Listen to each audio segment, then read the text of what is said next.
Hello, Hello. namasté, bienvenue à tous dans cette deuxième vidéo de Victor et Sarah, couple de flammes jumelles, âmes jumelles, réunis. Dans cette deuxième vidéo, on va vous parler en gros des signes de reconnaissance qui font que nous, on est sûr d'être des flammes jumelles, d'être avec la bonne personne.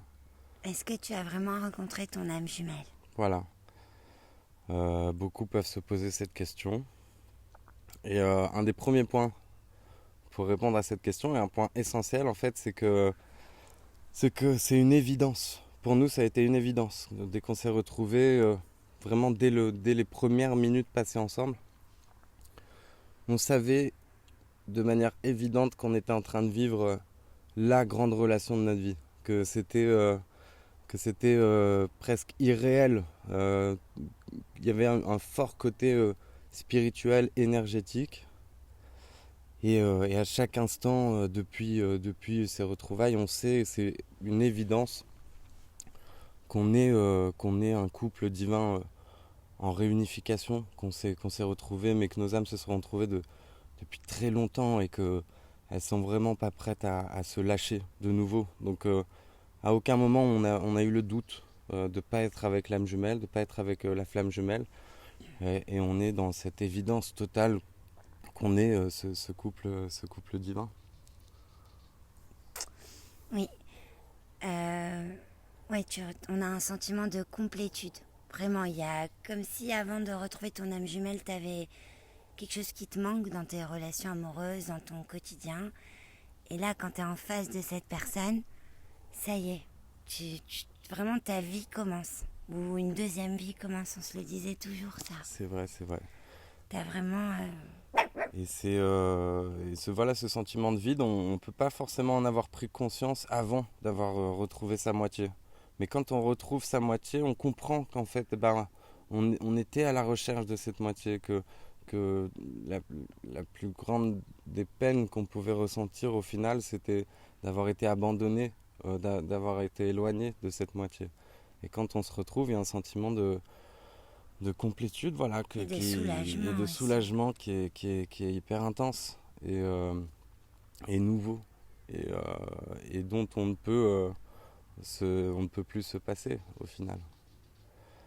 Après, on s'est rendu compte qu'on avait beaucoup de similitudes sur nos parcours de vie, dans nos parcours de vie. Alors, on va la refaire. Non, c'est pas grave. Après, on s'est... Bah, sur nos parcours de vie, Ah, après, Après, on s'est rendu compte aussi qu'on avait eu pas mal de similitudes dans nos parcours de vie. euh, depuis que l'enfance. depuis l'enfance, qu'en fait, voilà, notre réveil de conscience euh, et notre quête de spiritualité, de divinité a commencé super tôt, autant pour Sarah que pour moi. Et en se racontant nos vies, on s'est rendu compte que plein de clés d'éveil s'étaient à peu près passées aux mêmes périodes de nos vies. On peut donner des petits exemples? Oui, bien sûr. Oui. Oui. Bah déjà, quand on était petits, on avait tous les deux des sortes de visions. On communiquait. Moi, je communiquais avec mes anges. Lui, toi aussi, t'avais... Oui, j'ai perçu des entités protectrices ça, qu'on pouvait assimiler à des anges. déjà, depuis l'enfance, on avait un peu ce côté spirituel, mais on était tous les deux dans des familles qui ont une religion. On a aussi dû sortir de ces religions pour se retrouver. Ça C'est vrai, aussi, c'est quelque chose qu'on c'est a un fait point plus commun. tard, mais qu'on a fait au même moment dans nos vies. On est sorti des religions, en fait. Le cadre familial est un peu en effet miroir et complémentaire avec des parents divorcés, remariés. Euh, On a eu deux papas, tous les deux. on a eu deux papas, voilà, deux personnes qu'on considérait comme pères, tous les deux. Euh, quoi d'autre? Plein de petites choses, mais peut-être qu'on les détaillera dans une vidéo spécialement pour ça. Voilà, on pourra faire une vidéo spéciale avec toutes les similitudes qu'on a eues dans nos vies. Si ça vous Ce sera intéresse. pas très long, mais ça peut être intéressant. Voilà, il faut qu'on se souvienne de tout. C'est assez fou de se rendre compte qu'il peut y en avoir autant au final. Ouais, vraiment. Après, on peut parler d'une forte alchimie. Voilà, c'est un peu le côté spirituel, magique dont on parlait tout à l'heure, mais il est permanent, il est constant. C'est vraiment, nos âmes sont dans une alchimie constante, énergétique, et on peut le sentir, on est dans l'énergie l'un de l'autre, et on s'influence énormément. Le moral de l'autre va influencer le couple complètement. On peut se sentir d'un coup pas très bien parce que l'autre a une pensée négative et peut-être qu'il est en train de la combattre, de s'en rassurer lui-même, il veut pas le partager, mais le fait qu'on le sente, bah, ça va nous affecter, ça va affecter le couple. On peut vraiment, ouais, on peut vraiment parfois avoir les mêmes pensées au même moment, ça arrive très Très régulièrement. souvent. Donc il y a une alchimie, il y a une attraction énergétique très forte, magnétique, comme des aimants, quoi, très, très puissants qu'il est difficile de séparer l'un de l'autre. Pour nous, il est inimaginable de se séparer. Impossible. On doit tout faire ensemble. On doit à chaque fois tout penser, tout faire ensemble. Et ne serait-ce que si l'un ou l'autre pense à faire quelque chose sans l'autre, ça peut créer des explosions. Donc là, on a besoin constamment d'être dans l'énergie l'un de l'autre. C'est Comme comme des ça qu'on... siamois, comme vraiment, comme si on avait grandi dans le même ventre, comme des jumeaux qui ont Des jumeaux, grandi. mais réellement inséparables. Inséparables jusqu'à la fin de leur grand cycle de vie. Parce qu'on pense aussi, on pense maintenant s'être retrouvés pour l'éternité. La notion de temps et d'espace change aussi quand on est en couple Complètement. d'âmes jumelles. Le temps passe complètement différemment. On est, il y a, parfois, ça peut complètement s'accélérer comme se ralentir. C'est vraiment le temps est dépendant de notre humeur, de nos envies de création, de notre stade d'évolution.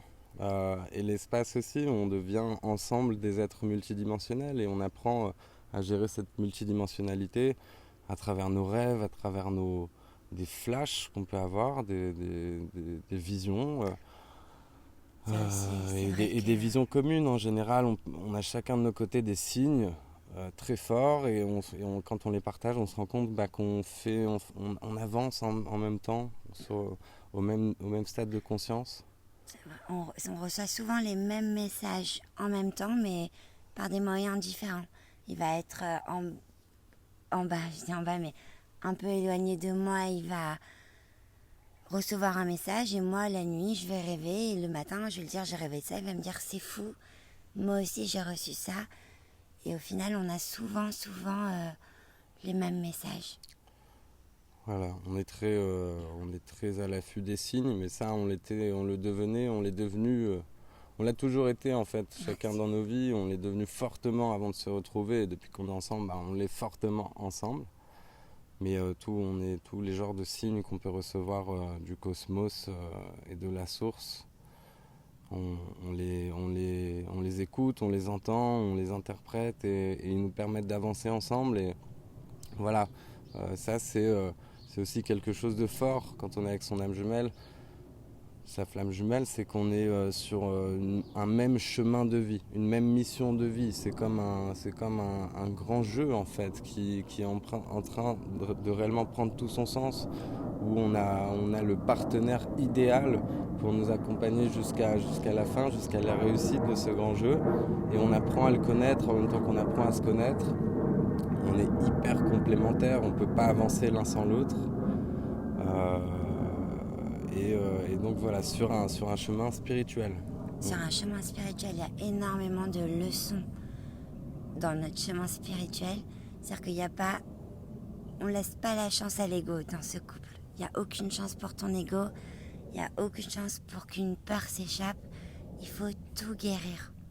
Et ça, depuis qu'on est ensemble, à chaque fois que notre ego prend le dessus, on est obligé de comprendre une leçon et de passer à travers. Pareil pour nos peurs. C'est ça. Chaque peur qui... En fait, il reflète toutes mes peurs. Donc je suis obligée de les voir à travers lui. Et je suis obligée de les guérir. J'ai pas le choix parce que je ne peux pas partir. Et pour toi, c'est pareil. Ouais, et c'est un réel travail d'exorcisme en fait. On est obligé de passer par là. On peut pas y D'exorcisme. échapper. Voilà. Il va y avoir énormément de situations qui vont se présenter, où l'ego de l'un ou de l'autre va s'exprimer, ça va tout de suite déclencher les peurs de l'autre, et ça va tout de suite nous amener à un conflit qui va demander à être réglé. S'il n'est pas réglé, ça peut nous éloigner, ça peut nous faire du mal, et l'objectif réellement quand il y a un conflit, c'est de le régler. On peut pas faire comme si de rien n'était au bout de quelques temps et essayer de passer outre. Il faut vraiment ensemble trouver les solutions. Donc parfois il faut aller réellement là où ça fait le plus mal. Ça peut être hyper intense, hyper puissant, mais c'est toujours pour nous rendre plus forts. Et donc quand on arrive à surpasser ces conflits ensemble, on se sent encore plus fort, on s'aime encore plus, à tel point qu'aujourd'hui on les attend presque avec impatience. Les attend avec impatience. Parce que c'est comme des grandes vagues qu'il faut apprendre à surfer. Et au début, si tu sais pas surfer, tu n'y arrives pas. Tu te prends la planche dans la tête, la vague dans la tête. Mais tu remontes sur ta planche et tu réessayes, et un jour tu deviens un surfeur pas trop mauvais, donc tu as envie d'essayer de bien te les faire, ces grandes vagues, et un jour tu deviendras le grand surfeur il n'y a plus aucune vague qui te fera peur, et en fait on en est là en fait, et ça voilà, c'est aussi essentiel dans cette relation, c'est de faire tomber les égos, de les mettre à nu et de travailler dessus ensemble pour aller chercher ce que l'âme vraiment veut exprimer. En fait, on est dans un parcours de guérison. Vraiment, réellement, c'est un parcours de guérison. On aurait pu le faire seul, on aurait toujours eu cette part manquante en nous, mais ensemble, on le fait, c'est rapide, c'est fort, mais à chaque vague, à chaque fois qu'on réussit à surfer une vague, comme mon amour le dit, on est vraiment beaucoup plus fort, et en fait, c'est des prises de conscience continuelles. C'est à chaque vague, on atteint un niveau de conscience supérieur. Et à ce niveau-là, tu dis là, j'ai compris énormément. Et tu te rends pas compte que tu as encore énormément à comprendre pour atteindre cet amour inconditionnel. Parce qu'il est en face de toi, il est entre nous. Mais le stade ultime, je pense que c'est de le reconnaître dans toute l'humanité, voire dans tous les univers, etc. C'est vraiment vibrer cet amour inconditionnel. Et la relation d'âme jumelle, c'est vraiment ça. Et c'est hyper précieux, c'est hyper sacré, hyper précieux. Il faut en prendre soin, il faut faire attention, de se rendre compte qu'on a un amour hyper beau, mais aussi hyper fragile entre les mains. Et on dit souvent main de fer et gants de velours, force et douceur. C'est un truc qu'on vous expliquera dans une autre vidéo. Mais il faut toujours avoir le tact de réussir à maintenir cette flamme enflammée au bon degré pour pouvoir avancer ensemble de la manière la plus douce, mais aussi de la manière la plus efficace pour transmettre, pour que nous on puisse se transmettre cette information divine, qu'on puisse ensuite la transmettre autour de nous, à l'univers, et qu'on puisse tous partager cette énergie d'amour inconditionnel incroyable dont on a tous besoin et dont on est tous les héritiers. Ouais. En tout cas, l'amour des âmes jumelles, des flammes jumelles, ou on peut l'appeler comme on a envie, ça existe vraiment. Cet amour que vous imaginez qui est vraiment puissant, qui te remplit de l'intérieur, où tu n'as plus ce sentiment d'être seul, il existe vraiment. C'est ça qui est important. C'est ça. Et quand on s'est retrouvés, cet amour a besoin de s'exprimer à travers nous, et a besoin de s'exprimer en nous, autour de nous. Et c'est entre autres pourquoi on fait ces vidéos, et pourquoi on va vraiment essayer de tout partager avec vous, tout ce qu'on a vécu, sous tous les angles possibles, parce que on a eu un sacré chemin d'évolution, et on peut parler à tous ceux qui sont sur ce chemin, et on va essayer d'être les plus objectifs possibles. On doit dire quoi d'autre sur est-ce qu'on est avec son âme jumelle ou pas, comment reconnaître sa relation d'âme jumelle. C'est ce qu'on se disait tout à l'heure. Quand tu es en face de ton âme jumelle, tu peux même pas te poser la question. C'est d'une telle évidence. C'est le seul et unique point le plus important presque. Ouais, et c'est vraiment une relation spirituelle. Si tu penses être avec ton âme jumelle, mais que tu n'es pas sur ce chemin spirituel de recherche de ton âme, de compréhension de tout ce qui se passe, etc., c'est pas forcément ton âme jumelle. Il faut vraiment... Faut écouter cette petite voix, ce petit détecteur qu'on a à l'intérieur de soi, qui est l'intuition. Et en général, elle trompe pas. Et en tout cas, voilà, l'évidence. Quand on est avec la bonne personne, c'est évident que c'est elle. C'est elle dont on a envie d'être avec elle. On ne peut pas imaginer notre vie sans elle. Oui, et dès que tu la rencontres, avant la séparation, même quand vous n'êtes même pas au courant des âmes jumelles, il se passe quelque chose. Il y a un téléchargement, il y a quelque chose qui vient. Et là, on rentre vraiment dans un chemin spirituel, même quand on est séparés. Et quand on se retrouve, là, c'est d'une évidence cosmique. T'as énormément de réponses. T'as tout ce que les religions n'ont pas su t'apporter d'une certaine façon. C'est vrai. Tout ce que ton éducation, toutes les réponses que tu te posais. Oui, et c'est intéressant ce que dit Sarah. C'est vrai que l'évidence, elle vient aux retrouvailles. Pas forcément à la première rencontre, Non. en fait. Non, oui. Donc, dans les âmes jumelles, il y a un cheminement dans les retrouvailles. Il y a une première rencontre dans la matière, ce qu'on va appeler les retrouvailles cosmiques, mais en fait qui sont la première rencontre dans la matière, qui pour nous s'est passé il y a 8 ans, en 2012. On vous racontera comment ça s'est passé. Mais là, donc, il y a eu un lien très fort, très intense, mais on s'est quand même séparés ensuite. Et on a chacun vécu notre nuit sombre de l'âme et notre réveil spirituel avant de se retrouver donc dans la matière. C'est la retrouver. Quand on s'est retrouvé donc cette seconde fois, là, l'évidence, elle était totale. C'était sûr et certain qu'en fait, on avait passé 4 ans loin de cette personne qui était la personne parfaite, idéale pour nous. Et du coup, il ne faut pas forcément essayer de chercher à provoquer cette première rencontre avec son âme jumelle et de chercher tout de suite à savoir si c'est notre âme jumelle ou pas, parce qu'il peut y avoir ce phénomène de séparation qui vient très rapidement derrière et qui peut vous faire vous dire en fait c'était pas mon âme jumelle alors qu'en fait ça l'était.